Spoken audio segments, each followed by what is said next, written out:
உன்னை எதிர்பார்த்துதான் என் இதயம் வாழ்ந்ததோ, தன்னை அறியாமலே உன்னை அது சேர்ந்ததோ.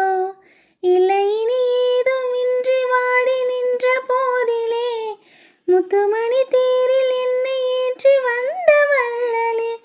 ஒரு வார்த்தையில் என்னை உருவாக்கினாய், உன் உறவென்பது யுக யுகங்களை கடந்தது தானே.